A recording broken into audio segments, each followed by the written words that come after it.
Hello.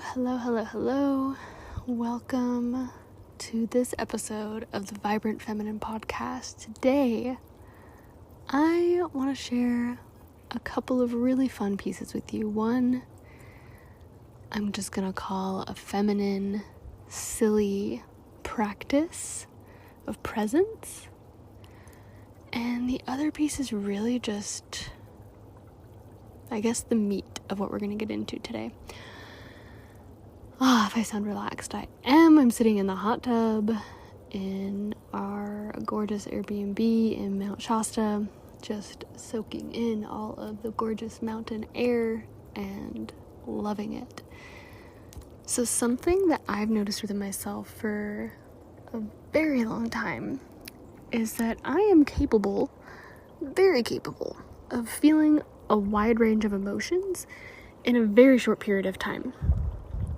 And throughout different phases of my life, I've thought that meant I was crazy or that something was wrong with me. And at other times, I felt like I wasn't myself unless I was experiencing really, really rapid shifts or extremes in my emotions and in my feelings. And something I invite you to play with, which is something I invite people to play with a lot in all of my sharings, is allowing yourself to just express those things whenever it comes up, if you can. We can't always just do that in the moment.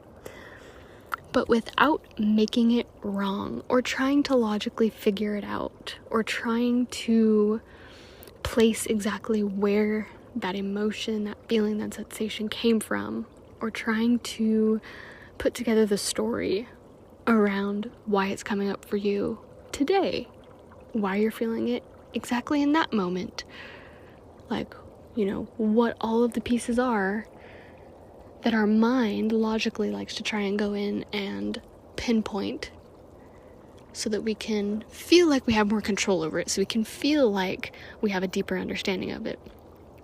But what if we allowed ourselves to just play with those emotions that come up and just let it be that? Let that be enough. Let that be right.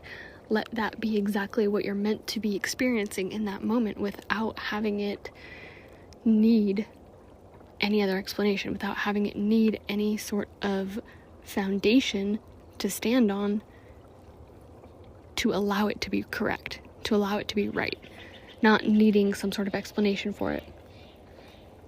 So one way that I think is really fun, that I invite you to practice this, is to just go outside in nature, or at least somewhere with nature, like a park, and just sit and watch and see what the mind tries to distract you with.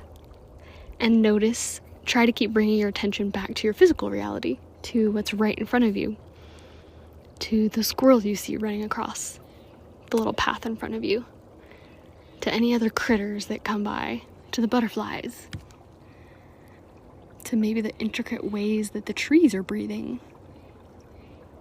the ways that the plants are all talking to each other, the ways that the wind is moving through everything. And just imagining that all of these physical pieces of nature are playing with you, inviting you to do exactly the same thing as your emotions, inviting you back into the present moment, to just experience, to just feel, to just express, to perceive whatever's really happening, and not from a judgmental standpoint, but just from an observer's standpoint. Just noticing, paying attention, watching what's happening. And this is a practice I also really love bringing into the 4 seasons of our cycle. So just like we have 4 seasons in our weather, depending on where you live, we've got winter, which correlates to our actual bleed. And then we've got our spring, which is usually about a week after that, after the bleed ends. And then we've got summer, which is our ovulation, which is usually about 2 weeks long. And then after that, we have our fall, where things start slowing down again. We start going inward again. And so the way that I like to bring this into those 4 seasons is just allowing myself the grace to notice, yes, I'm feeling this emotion come up. It doesn't make any sense. I'm not making it wrong. Oh, and I just remembered I'm about to start my period soon. This makes sense. Or, oh my gosh, I feel so good. I feel on top of the world. Why can't I feel this way every day? Oh yeah, I'm in my ovulation.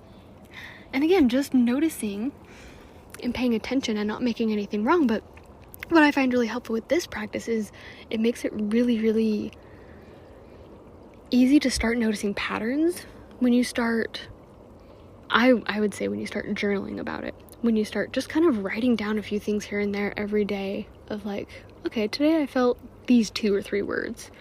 Today, these emotions came up. Today, these 12 things felt really, really strong. Whatever it is, just writing that down and then writing next to it what day of your cycle it is.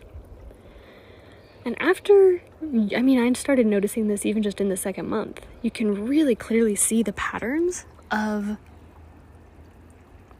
okay, each month on this day, this is about how I'm gonna feel. And usually in my cycle, during this week, I experience this, or this comes up for me. And you can even start noticing patterns of maybe what you're avoiding and resisting and saying, okay, last month about this time, I was invited intuitively to do this practice, to look at this habit, to look at this pattern, to work with this energy that probably feels kind of uncomfortable or overwhelming or big and scary. And I notice now that it's come up 3 or 4 or 6, maybe more months in a row, and I still haven't made time to do that.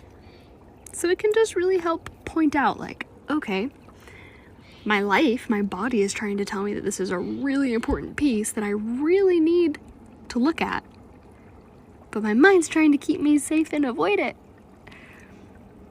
So just learning different ways to discern what is truth, what is really just energy, what is the feminine, what is being expressed, what is trying to be expressed, what's trying to move through me, and what is the mind trying to control, trying to make logical, trying to organize, trying to piece together, trying to figure out, try, versus just letting it be wild. So I hope that these are some helpful ideas for you, and I've really found them supportive in honestly every area of life, and that's what I love talking about, is things that are helpful in every area of health, physical, mental, emotional, spiritual, things that are helpful in relationship, things that are helpful in business. Like, it all really, really ties together in a big fat bow. And when we learn to see those connections, to see how it weaves through all 3, not all 3, but everything, life just starts making even more sense in a totally non-linear way. It's just like, oh yeah, of course that totally random, unexpected, unpredictable thing happened. It couldn't have happened any other way, actually. Thank you for listening, and I can't wait to chat with you again next time.